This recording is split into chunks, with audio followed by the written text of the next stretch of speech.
Bonjour à toutes, bonjour à tous. Bonjour Valérie. Bonjour.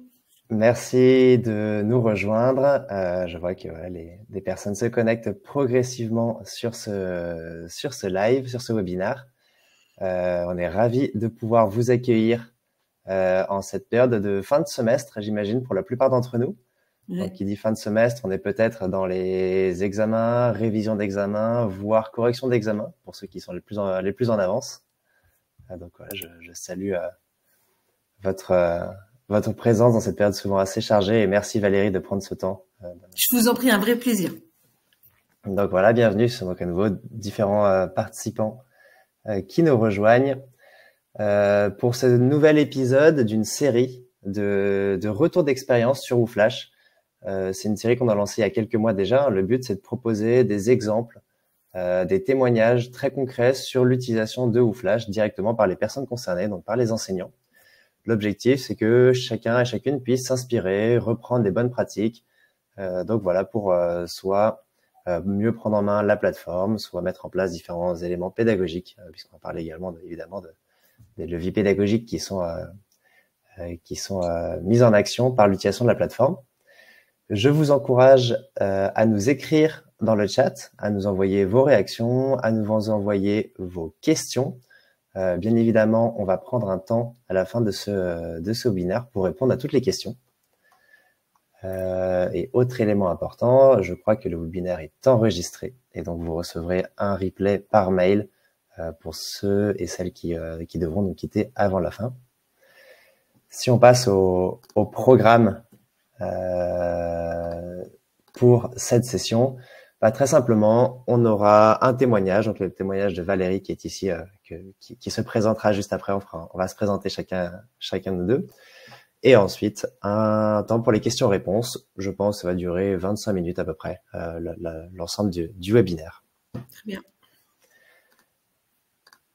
Alors, donc justement, moi je suis Vendry, je suis en charge de la construction et de l'amélioration de la plateforme WooFlash, donc en collaboration avec les équipes techniques chez nous, et en co-construction, et c'est quelque chose qui est très important pour nous, en co-construction avec les utilisateurs, donc utilisateurs enseignants, ingénieurs pédagogiques, chercheurs, donc voilà, l'intégralité de la communauté éducative qui nous aide dans la construction de la plateforme pour proposer l'outil qui soit le plus efficace et intuitif, à la fois pour les enseignants et pour les apprenants. Et je suis aujourd'hui avec Valérie Ballereau, Valérie qui est ingénieure agrégée d'entrepreneuriat à la Burgundy School of Business, et donc qui va nous partager son retour d'expérience, et que vous ne voyez peut-être pas, probablement pas à votre écran, mais qui est bien présent parmi nous, c'est Pierre-Henri, oui. Et qui va être en charge de répondre à toutes vos questions dans le chat et nous faire remonter les questions les questions auxquelles on va pouvoir essayer de répondre. Et donc, sans plus attendre, Valérie, la place est à vous et je vous laisse prendre la main sur le partage d'écran, notamment. Très bien. Merci beaucoup, Vendry. Bonsoir à tous. Je vais charger mon slide. Donc, moi, je suis Valérie Ballereau. Ah, alors attendez, j'ai un petit souci de partage. C'est pas grave. Fermez vos yeux, vous allez avoir le mal de mer. Voilà, désolé. Donc, à la demande des équipes de WooFlash, j'ai accepté de vous faire un retour d'expérience sur l'utilisation que je fais de WooFlash. Donc, moi, je suis Valérie Ballereau, je suis professeure associée à Burgundy School of Business. Je suis pas du tout agrégée, je suis docteur en entrepreneuriat. Donc, moi, j'enseigne principalement l'entrepreneuriat et plus globalement le management à l'école. Donc, j'ai un peu plus d'une vingtaine d'années d'expérience de l'enseignement, de bac plus 1, donc ce qu'on appelle maintenant bachelor 1 ou licence 1, jusqu'à, donc chez nous c'est MBA, master 2 et puis plus des publics de formation initiale, mais aussi des publics de formation continue. Voilà. Si vous avez des questions sur moi, vous n'hésitez pas.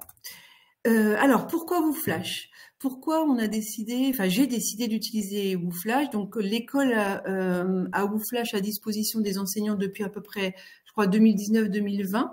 Donc moi j'ai choisi d'utiliser la plateforme depuis 2021. Donc je suis quand même assez nouvelle sur la plateforme. Hein. Donc voilà, je connais pas tout sur WooFlash, mais je vais vous expliquer comment je l'utilise et pourquoi je l'utilise. Donc, un élément de contexte, nous, dans nos écoles et particulièrement dans la nôtre, on pilote des modules qui peuvent toucher la promo en entier. C'est-à-dire qu'un prof comme moi, j'ai à gérer un cours pour 300 étudiants qui est délivré par une dizaine d'intervenants. Donc, ça s'appelle une responsabilité de module. Et dans ce cadre-là, il faut piloter la promo. Donc, vous imaginez, quand j'ai commencé, on était tout à la main, sur Excel, tout ça. C'était très rigolo. Évidemment, les outils comme WooFlash nous aident énormément.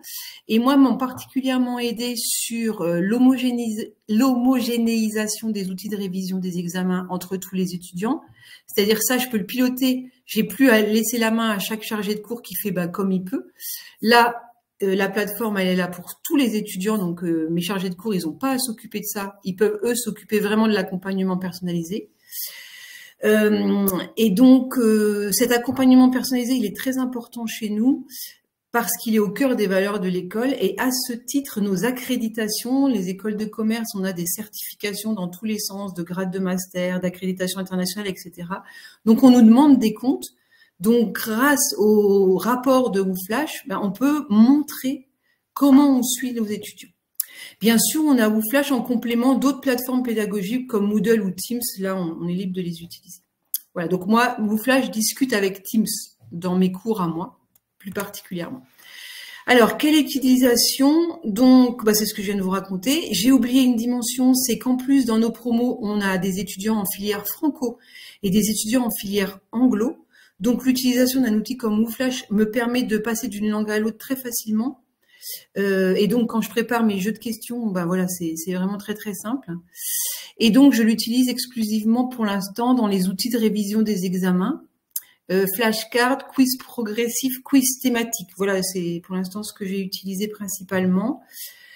J'avais un truc à vous dire là-dessus. Mais ah oui, et depuis cette année, là, depuis ce semestre, j'en ai fait aussi une utilisation un peu plus dans l'animation pédagogique. Je vais y venir, mais c'est nouveau. Jusque-là, c'était vraiment pour que les étudiants puissent réviser en autonomie et préparer leurs examens. Alors, j'ai pris un exemple juste pour illustrer.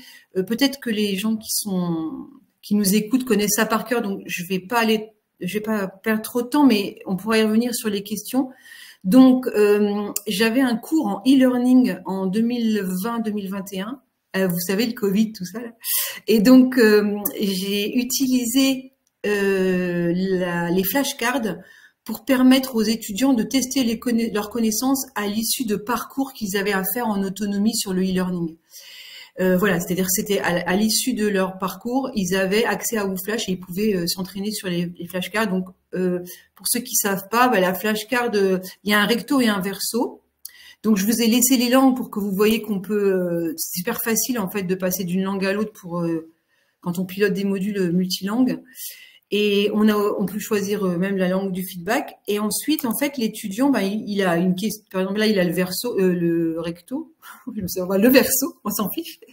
Et il a le choix en bas de regarder la réponse ou pas, en fait. Donc, c'est vraiment à lui de voir comment est-ce qu'il veut réviser. Voilà. Donc, moi, j'ai trouvé ça super intéressant et je ne connais pas d'autres outils pour l'instant qui me permettent, en tout cas, de faire ça aussi facilement. Donc ça, c'est la première utilisation. La seconde, dont je suis très friande, c'est les quiz de révision par chapitre du cours. Donc là, je vous ai pris le cours de ce semestre en leadership et management de projet en bachelor 3, donc licence 3. Il y a une session par thématique. Et donc, on a généré des quiz sur lesquels les étudiants peuvent s'entraîner sans aucun problème. Vous avez aussi à l'écran là le nombre d'étudiants connectés. Donc, alors il y avait une question dans le guideline pour présenter qui était comment on intéresse les étudiants à WooFlash. Alors moi, c'est simple. J'ai fait passer une rumeur. J'ai dit que les questions du quiz étaient dans WooFlash. Et donc, j'ai un taux de participation qui est phénoménal. Et je leur ai pas menti parce que j'ai dans la construction du quiz final, enfin mid-term et final, je prends des questions de WooFlash, mais pas que bien sûr. Hein. Donc ça donne des discussions assez fun où certains étudiants croient qu'ils ont eu les questions à l'avance, tout ça. Mais néanmoins, ça crée du flux sur sur WooFlash, ce qui était mon objectif principal. Mais donc voilà, ils n'ont pas les questions, hein, ils n'ont pas disséminé ça. Là, je vous ai montré cette slide, enfin cet écran-là pour vous montrer qu'en fait, je centralise tous les étudiants anglo et franco sur la plateforme. Et en fait, ça me permet de toucher les étudiants français qui sont en filière anglo, mais qui sont pas super bons en français, en anglais. Donc, ils peuvent réviser en français. Parce que moi, mon objectif de prof de gestion de projet, c'est qu'ils apprennent la gestion de projet avant l'anglais, en fait. Vous voyez. Donc là, je les mets tous dessus.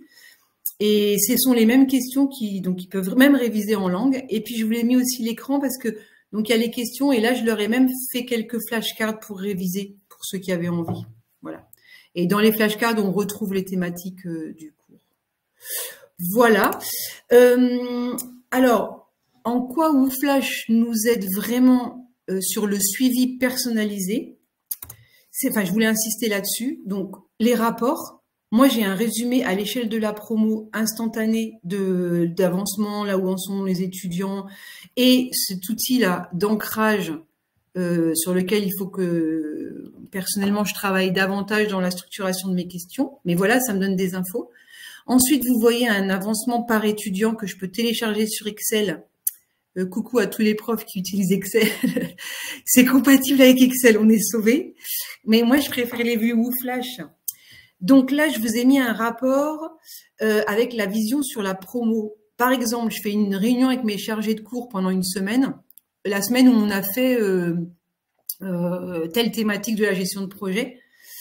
Et ensemble, on peut voir tout de suite, question par question du quiz, comment les étudiants répondent. Et surtout, quelles questions ils loupent et sur quoi ils loupent. Donc, par exemple, là, vous voyez, dans la phase de gestion de projet, initiation, c'est plutôt acquis. J'en ai quand même 32% qui se plantent encore entre les deux phases. Donc ça permet de donner des recommandations à mes chargés de cours s'il y a besoin de refocaliser sur certaines thématiques. Voilà, je vous ai mis le rapport vision par étudiant et par question parce que vous voyez, moi je vois le monde en couleur, donc là si vous voulez c'est très très très intéressant pour moi, mais instantanément j'ai une vue sur chaque étudiant. Bien sûr les grisés là. C'est les premiers que je vais aller chercher parce que eux, ils n'ont rien fait. Vous voyez, donc en instantané, j'ai le nom de l'étudiant et il est inscrit sur WooFlash, mais il fait pas. Donc pourquoi? Hop, je peux le suivre vraiment de manière personnalisée. Et là, vous voyez, vous avez un suivi vraiment de chacun de vos étudiants, vraiment en détail de ce qu'il a fait et de comment il a répondu. Voilà. Ce soir, il me reste encore un tout petit peu de temps, Vendry. Je pense que vous me faites des signes, Vendry. Hein. Parce que moi, quand je suis partie. Hein. Je voulais focaliser particulièrement mon retour d'expérience sur le générateur d'intelligence artificielle. Je suis consciente de la crainte qu'ont plein de gens à propos de l'intelligence artificielle et moi la première, je suis une vieille prof donc j'ai pas du tout envie qu'on me remplace. Néanmoins, j'ai découvert le générateur d'intelligence artificielle de WooFlash et franchement, c'était un sacré cadeau. Donc je l'ai utilisé, vous imaginez même pas comment. Je l'ai bien testé, Vendry, je l'ai bien testé. Donc, un gain de temps incroyable, et je vais vous expliquer pourquoi et comment. Ce qui m'a permis, pour la première fois depuis vraiment longtemps, de me concentrer sur la valeur ajoutée ma valeur ajoutée de prof dans la fabrication de mes examens. Je vais venir à ça tout de suite. Alors, vous avez un petit bouton ici magique, générateur de questions avec l'IA. Toutes les questions que vous voyez là à l'écran, là, c'est ce que je vous ai montré juste avant. Tout ça là, ça a été généré par l'intelligence artificielle. Valérie Ballereau n'a rien fait. Elle a relu, elle a corrigé, j'ai rajouté 2-3 trucs et surtout, j'ai ajouté toutes les questions des 3 années d'avant du cours. Donc, ça nous a donné une banque de questions absolument phénoménale. Et pour générer, donc il doit y avoir une vingtaine de questions générées par l'IA par chapitre. Ça m'a pris à peu près, allez, vraiment, le temps de copier les titres et tout, de copier mes questions, tout ça, enfin de le recopier, enfin de les insérer, pardon, dans mes chapitres. Ça a dû me prendre, pour toutes les questions, 10 minutes. Voilà. Et j'ai rien fait, chers collègues. Il y avait un petit magicien, et pendant ce temps-là, moi, je buvais mon thé. Je vous raconte pas quand j'ai lu, je vais vous montrer, comme j'étais contente. Parce qu'en plus, pour générer vos questions, donc c'est là où je me suis beaucoup amusée, Vendry. Parce que vous savez, on fait des cours, puis on donne des ressources aux étudiants. Et donc, j'ai fait des questions sur toutes les ressources du cours. C'est-à-dire pas que mes slides, mais des mots-clés. Donc, c'est ce que je vous ai mis là à l'écran thématique. Quand vous cliquez sur document, là, vous pouvez charger vos slides, vos PDF, tout ce que vous voulez. Et le générateur, il vous génère des questions sur les documents que vous lui donnez. Là, le texte, vous pouvez carrément copier-coller du texte. Donc, par exemple, s'il y a un point particulier sur lequel vous voulez générer des questions, vous copiez votre texte. Le lien, toutes mes sources d'informations de mon cours, je leur donne accès à des blogs de gestion de projet, je leur donne accès à des podcasts de gestion, à des vidéos YouTube. Enfin, vous copiez les liens ici et l'intelligence artificielle, elle vous génère des questions sur les sources. Franchement, rien à dire. Remarquable. Ce qui fait qu'en fait, on peut exploiter l'intégralité de toutes ces informations pour générer des questions. Évidemment qu'on va dire que j'ai cette capacité incroyable de me souvenir absolument par cœur de toutes mes ressources et d'être capable de générer 20 questions par ressource. Néanmoins, si l'intelligence artificielle peut le faire à ma place, c'est super. Parce qu'après, donc, vous pouvez choisir le type de questions que vous faites. Donc, soit des QCM, soit des questions ouvertes, soit des flashcards. Et vous pouvez faire tourner plusieurs fois. Donc, vous pouvez avoir un jeu de quiz, un jeu de questions ouvertes et un jeu de flashcards par thématique. Enfin, moi, je trouve ça extraordinaire. Tout ça toujours en 2 minutes. Hein. Et voilà, ça donne ça. Donc là, je vous ai montré le type de questions que l'intelligence artificielle génère. En fait, c'est des vraies questions de prof, quoi. Enfin, je veux dire, j'aurais pu les formuler. Donc, il y en a que j'avais déjà. Donc, bien sûr, je les ai enlevées. Et donc, après, moi, ma valeur ajoutée, c'est de relire les questions et de voir comment je propose les réponses, quel type de réponse je propose, et donc de faire ce que jusque-là, j'avais pas le temps de faire, et ce dont je vous ai parlé juste avant, de travailler sur l'ancrage. Et donc, les quiz progressifs. Parce que ça, quand on doit générer, je sais pas moi, 250 questions d'entraînement, l'ancrage, ça vient après, quoi. Donc, ça prend plusieurs années. Là, je peux faire ça dès le semestre prochain. Et puis, alors là, cerise sur le gâteau, regardez la petite flèche en bas à droite, ça génère un feedback automatique. Donc moi, je l'ai pas utilisé là, je l'ai fait moi, parce que j'en avais déjà, et puis voilà, il y avait des trucs.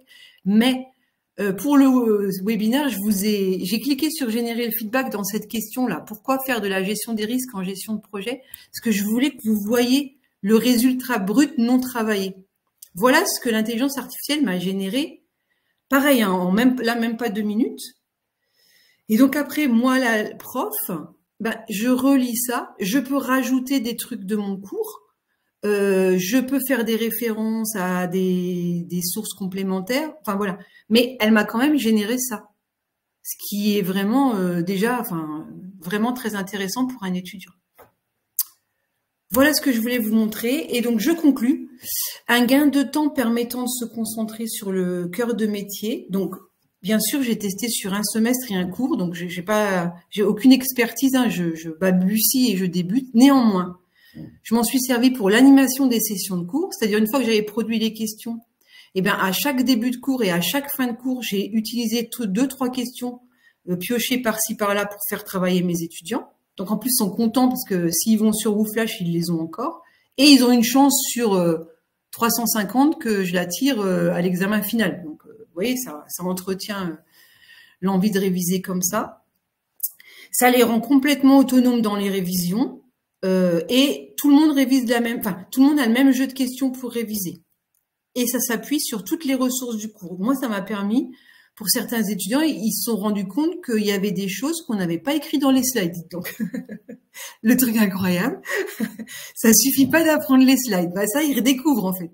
Parce qu'il y avait des questions, j'ai pas compris madame d'où elle venait. Attends, je vais vous montrer d'où elle vient la question. Donc ça, c'était top. Et puis, le gain de temps et d'énergie dans la préparation des examens, parce que après, en fait, donc ça, c'est un gros secret que je donne qu'aux profs.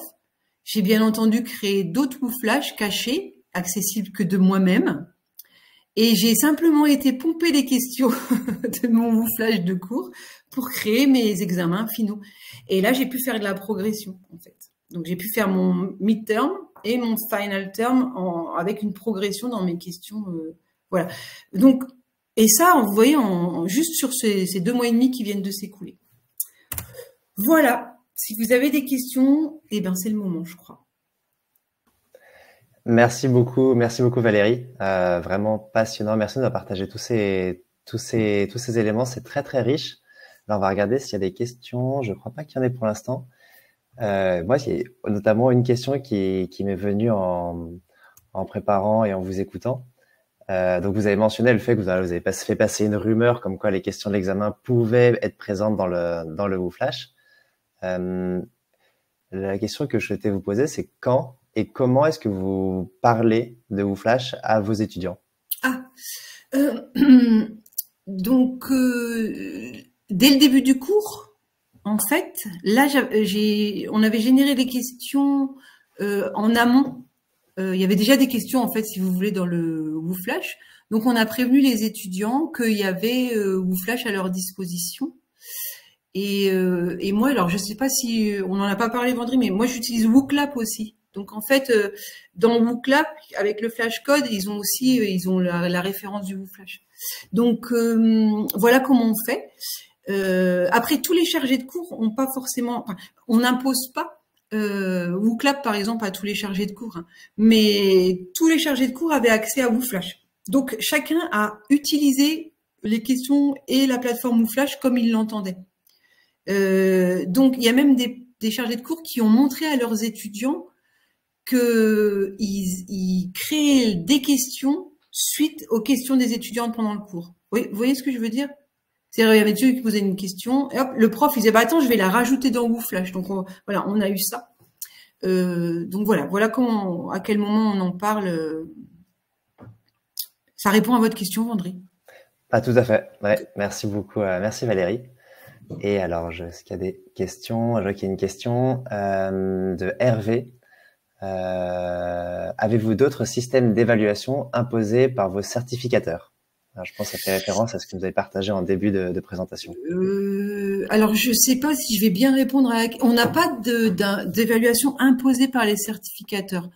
On a des obligations de preuve de ce qu'on fait et de comment on le fait, en fait. Et donc, moi, WooFlash, ça me permet de sortir des rapports et de montrer à un auditeur comment je suis mes étudiants. Mais après, sur les systèmes d'évaluation imposés, on n'en a pas. On peut faire du quiz, on fait ce qu'on veut. Par contre, on est tenu de montrer comment on a fait. Et nous, comme on a dit à l'école qu'on avait un accompagnement personnalisé, il faut bien qu'on montre comment on fait pour que l'accompagnement de nos étudiants soit personnalisé. J'espère que je réponds, Monsieur Roland, à votre question. Merci Valérie. Et une deuxième question pour rebondir sur l'accompagnement personnalisé, justement. Donc, vous avez partagé l'écran, vous voyez le rapport avec en couleur, on voyait bien verticalement une colonne tout en gris, c'est un étudiant qui a rejoint le cours mais qui n'a pas travaillé de questions encore. Est-ce que vous avez déjà mis en place des éléments ou est-ce que vous pensez mettre en place des éléments justement pour venir accompagner ces étudiants qui sont ceux qui sont le moins engagés avec le cours WooFlash? Alors, bien sûr, on va y travailler. Là, la seule chose qu'on a fait ce semestre, c'est à la dernière séance, on a fait un jeu de révision en commun. Donc, en fait, les chargés de cours, ils sont allés sur WooFlash avec leurs étudiants. Et chacun devait répondre à une question. Enfin, on a fait un truc tournant. Donc, il y en a qui ont découvert WooFlash, c'était comme ça, c'était bien. Il était temps. L'examen, c'est la semaine prochaine, donc ils ont encore un peu de temps. Si jamais ils sont en ligne, c'est le moment, les étudiants, d'aller sur WooFlash. Voilà, mais après, l'avantage de ces rapports en direct, là, enfin réguliers, si vous voulez, c'est que par exemple, moi, si je vois un de mes étudiants écrit, je vais aller le voir pendant mon cours. Je vais dire, écoutez, j'ai vu que vous étiez... ah oui, j'ai oublié de vous dire. Donc, les promos, c'est 200... Enfin, ça peut monter jusqu'à 400, mais les classes à BSB, ça dépasse pas 40. C'est pour ça que j'ai plusieurs chargés de cours à chaque fois. Donc, le suivi, après, il est facile à faire. Un prof qui a 40 élèves, on peut aller voir Marion et en lui disant, Marion, écoute, j'ai vu que t'étais sur WooFlash, mais t'as pas révisé. Est-ce que t'as besoin d'aide, tout simplement? Voilà. Merci Valérie. Alors, une autre question de Hervé. Pourrait-on imaginer que les étudiants fassent eux-mêmes leurs questions pour se challenger entre eux? Est-ce que c'est quelque chose que vous avez observé de votre côté? Non, mais je connais pas Monsieur Roland, mais c'est super. C'est ce que je vais faire au deuxième semestre. Alors, au deuxième semestre, j'ai un cours de gestion de projet avec des plus grands, des M1. Enfin, plus grands, ils ont un nom de plus. Hein. Mais c'est exactement l'idée que j'ai eue. C'est que je vais leur faire, je vais les faire même jouer entre eux. Je vais faire une équipe qui génère des questions pour, par exemple, planification, une équipe qui génère pour, je sais pas quoi, méthode de gestion de projet, et puis pour que ils s'entraînent les uns les autres. Voilà. Ouais, tout à fait. Mais je pense que ça va être super. Et ce que j'ai pas vu encore, Monsieur Roland et puis tout le monde là, parce que j'ai pas eu le temps, hein, vraiment, c'est je sais pas si la vue étudiant, ils ont des générateurs de questions avec l'intelligence artificielle. C'est-à-dire peut-être Vendry, vous savez ça vous, mais je sais pas si l'étudiant, il a un générateur lui dans sa vue. Je suis pas allée voir encore. Alors, l'étudiant, alors effectivement, et ça c'est quelque chose qu'on observe, hein, c'est que les étudiants, lorsqu'ils sont invités à travailler un cours avec Ouflash par un enseignant, ça arrive régulièrement qu'ils se l'approprient dans un autre cours, s'approprient l'outil dans un autre cours pour travailler leur propre cours, même si l'enseignant les encourage pas à le faire, avec Ouflash. Et donc, de leur côté, ils ont également la possibilité de créer des questions avec l'intelligence artificielle, donc exactement comme vous l'avez montré Valérie. Et donc, ils peuvent le faire et gagner eux-mêmes du temps dans la création de cette ressource pédagogique. Et ce qu'on observe, c'est que ça arrive également qu'ils le partagent à l'un ou l'autre de leurs camarades, donc qu'ils se partagent entre guillemets ces jeux de cartes. Donc, il y a un effet ricochet de ce que vous proposez dans votre cours. Les étudiants s'approprient cette méthodologie de travail, parfois dans d'autres matières. Ok. Donc voilà, moi promis, je teste semestre prochain. Ça c'est sûr, sûr. Merci Valérie et merci Hervé pour vos questions. Est-ce que voilà, s'il y a d'autres questions, c'est le moment de les poser, donc soit à Valérie, soit éventuellement à moi également, qui peut voir aussi d'autres expériences, d'autres enseignants. Très bien. Alors je vais peut-être reprendre le partage d'écran. Donc merci Valérie. Merci pour ce retour d'expérience. Ça a été vraiment passionnant. Je suis sûr que c'était très instructif également pour les personnes qui ont assisté au webinaire. Merci à vous toutes et à vous tous de nous avoir écoutés. J'espère que ça vous donnait plus de billes pour prendre en main la plateforme et proposer différentes modalités de travail en asynchrone avec Ouflash et même en synchrone, parce que Valérie nous a partagé aussi un retour d'utilisation en classe de Ouflash. Si vous avez d'autres questions, d'autres réactions, vous pouvez nous contacter avec l'adresse mail qui est affichée ici, donc community@wooflash.com. Voilà, vous pouvez nous contacter, on répondra avec plaisir à toutes vos questions, toutes vos idées. Si vous avez des idées d'amélioration pour la plateforme, évidemment, elles sont toujours les bienvenues. C'est grâce à vos retours qu'on l'a fait évoluer. Et si vous avez des questions, voilà, on est aussi là pour vous accompagner dans votre prise en main de l'outil et pour éventuellement le déployer aussi à plus large échelle. Donc voilà, on vous souhaite une très bonne fin de période. Bon courage pour les examens, correction d'examens. Valérie, ça vient assez prochainement pour vous, je crois. Oui, donc, bien sûr. Donc voilà, bonne fin d'année et bon repos, j'espère, pour les quelques vacances qui peuvent arriver ensuite. Merci à tous. Bonne soirée.